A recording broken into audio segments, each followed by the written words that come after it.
welcome to another episode of The Vendor's Couch with me, Maameesiappiah. So on this couch, we discuss everything weddings.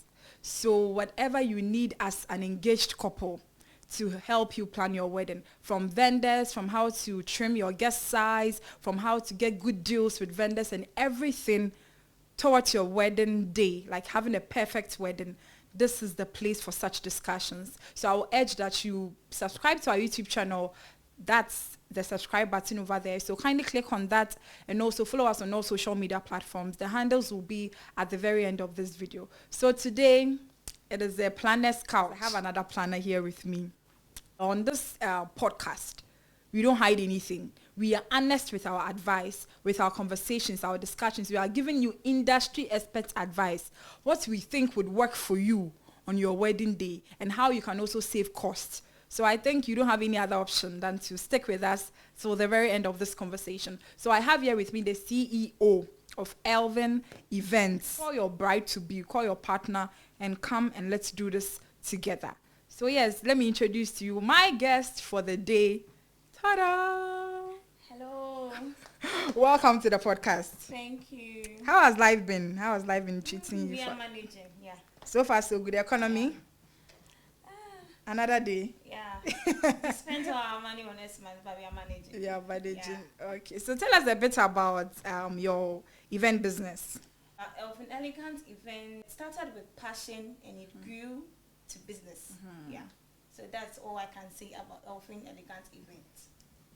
Jude, if you ever have the chance or if you have the superpower to change one trend that is in the wedding industry, like the trends you see on social media and all that, what is that one thing that aches you? Like you see now, it's like, if I have the chance, I will change this. This thing needs to be changed. What is that one thing? Oh, maameesiappiah.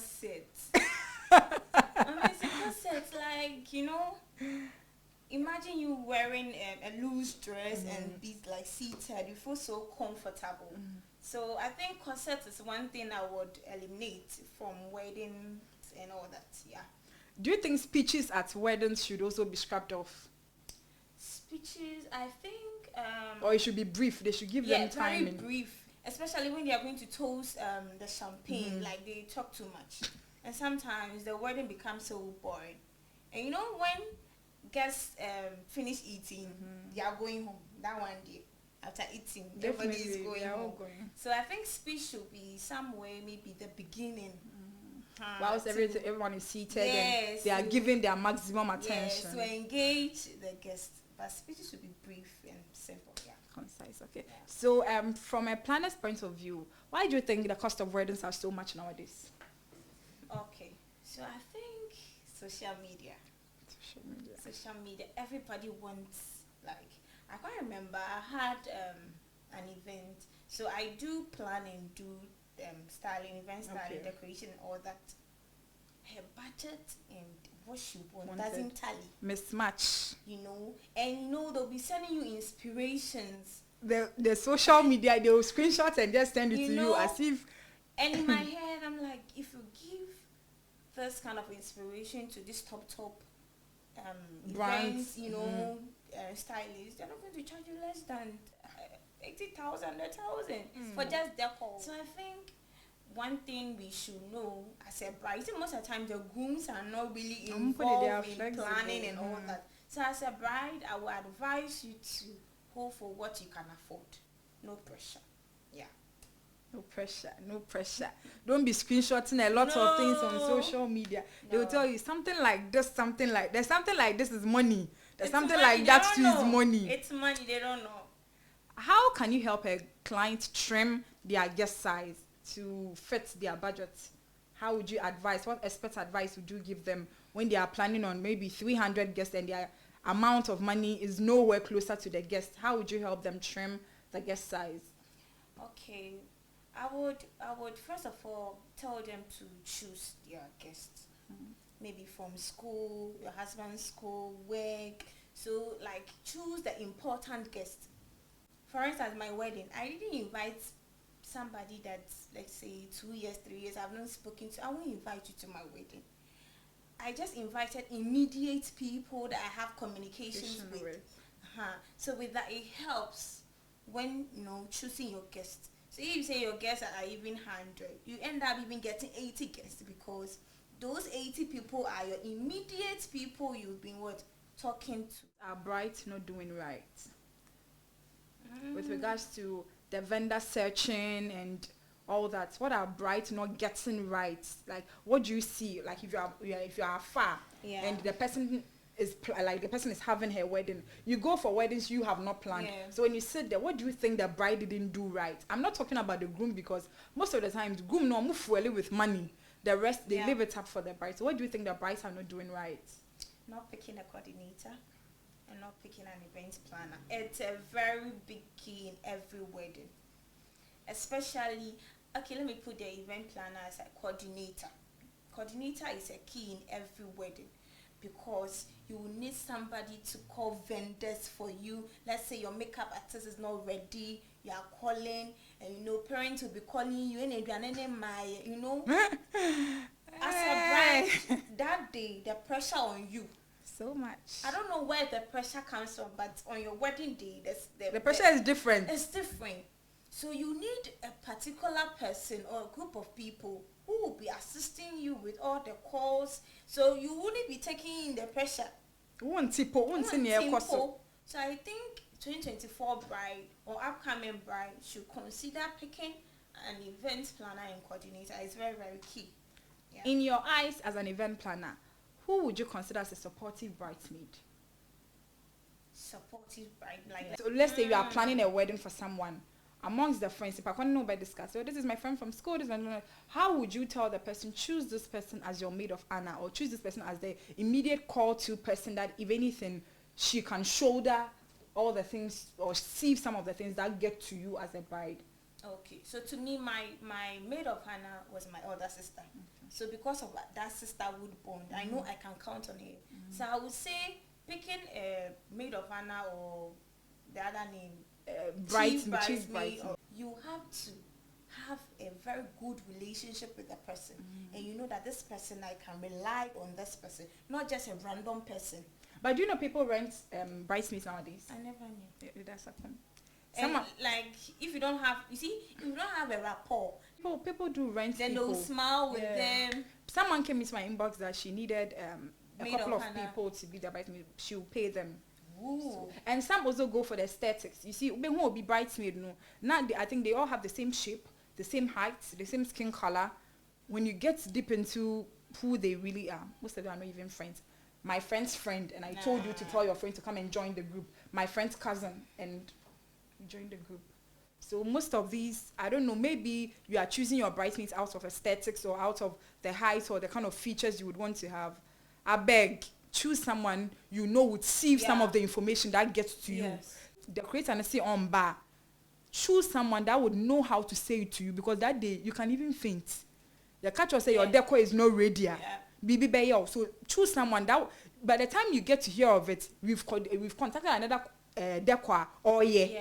This is somebody who will shield some of the things. So that's the person you should go for as a bride. What expert advice would you give to someone planning her wedding? 2024 wedding. What is that one tip, that ultimate thing that you tell that person? Okay. First of all, wedding is money. So I would say, if you want a luxurious wedding, go ahead. But if you know you don't fit, don't go for loans for weddings, because that day is not the marriage. Marriage starts if you and your husband are alone. I remember after my wedding, everyone left, including my mom. Everyone left. I was like, hey, moko. Yes, you understand? So I think for 2024 brides and upcoming brides, my advice is cut your coat according to your size. Your budget matters.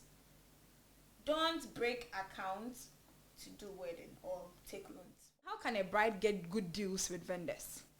What do you think the brides can do to get a good deal with a vendor? Okay, good deal. So first of all, manner of speech.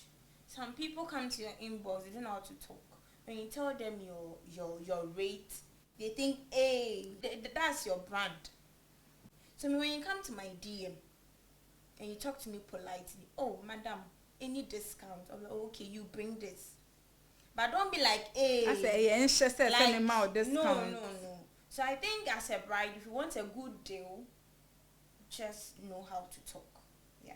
Knowing how to talk is very important. What are some of the common problems you've encountered when planning a wedding? Some of the common problems. Somebody was expecting me to give her all the vendors their numbers. Something came in my mind, but I will not say it. So, and I was like, then that means you are planning your thing. No. So I ended up not planning it. What is the current trends with regards with weddings that you would love your bride to also do? What are some of the current trending things that you would want your bride to also participate? I think brides should always take pictures. I think to me, pictures really matters to me. They are the only tangible things you have afterwards. Yes. So that's what I would really tell my bride to invest in. Because quality pictures really count. Because I realized after my wedding, I couldn't take exclusive pictures with my bride. Investing in photography is a key. So much. Yeah. Like quality pictures, not just any photography. How do you feel when after, especially with a couple that you've invested so much, like, would they, then after they don't appreciate, how do you feel? Last 2 weeks, I cried because a friend of mine, she wanted me to do a decor, like a room backdrop for you. So I wrote it down. After the incident, I wrote it down that every bride I work with, I will tell your family members that this is your money and this is what you can afford. So they don't expect. Yeah, they were expecting more. And tell you that you didn't do any work. So expectations are very, I don't know how people see their relatives. I'll tell you, bride, please, does your mother agree with what I'm doing? You told me you want only backdrop. She wanted me to turn the whole house to a garden. It is not possible. And one woman made a say, oh, say the creator, they say, when I say flowers, whoa. We should also, like, brides should also consider that telling their people what they are doing. What they paid for exactly. This is what I am paying for. That's that in the minds of the family members, you didn't work. Well, they came, then they brought some old satin. Oh, in my presence, like they make me like you are not doing anything. I don't know what I'm doing. And no thank you, like after they were no thank you, like I invested so much in this, like lights. Oh, I'll show you a picture after this talk. She didn't appreciate what I did because she didn't have a coordinator, and they kept calling her in a hotel room telling her that, oh, blah blah blah, she didn't do this, she didn't do that. I was like, wow. So moving forward, that's what I'll tell my bride. Is the bride owing you? Owing me. So this particular incident, she was supposed to give me a balance, and I told her that I'm done with the job. I'm packing my chairs, my tent, my everything. I'm leaving. Okay. She said okay. I'm like, okay. I didn't try. From Kaswa to Dancerman, I'm like, okay. I packed my things and I left. 1 week after, she sent the money. I didn't also tell her I've received it. So they should have. So I think moving forward. Bride, pay in full. Let me use myself for example. All my vendors I booked during my wedding, they gave me a quote. You have to pay 2 weeks before the deadline. The deadline or your wedding. So I think that's what going forward we would incorporate in our contracts and all that. Fancy wedding or ever wedding? Which one do you think is the bougie? Like they make use of a lot of money. It depends on that particular away or fancy bride or family.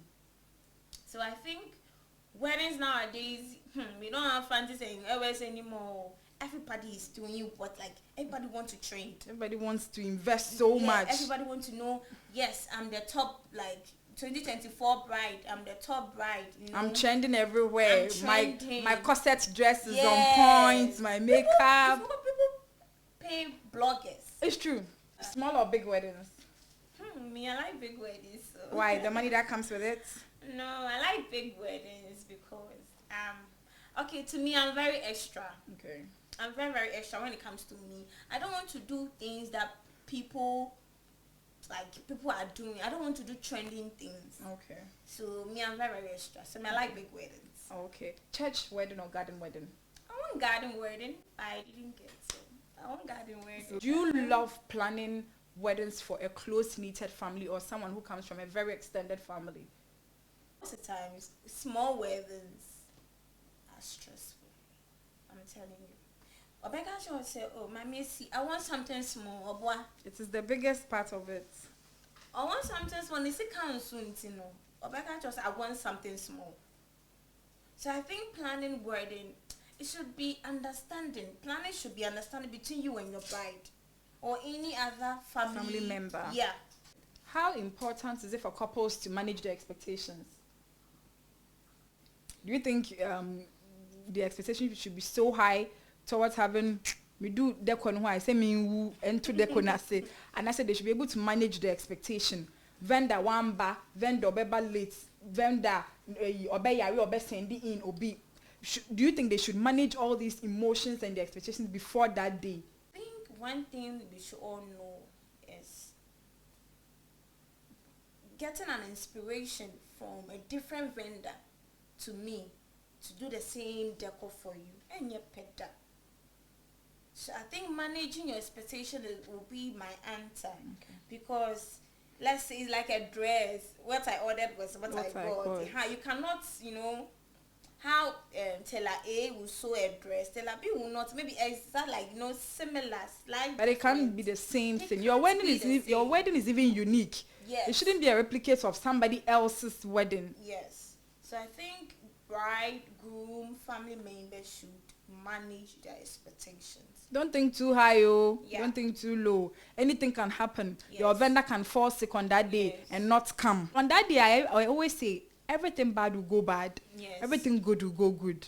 There's not a good planning. There's never regardless of how many years you've used to plan, that day, something different will Yes. happen. You see, make sure you shield your heart Yes. towards getting overly emotional about certain things. Mm-hmm. And yes, sir, you would overpalm all your bridesmaids and everybody away. Don't be a bridezilla. Yeah. It's really, really, really, it's not nice. It's really not nice. Elfin Elegant event on Instagram, TikTok, Facebook. And my number is 02400194118. I do both event styling and event planning. Yeah, thank you. All right, sure. So I'll see you again on another episode of the Vendors Couch podcast.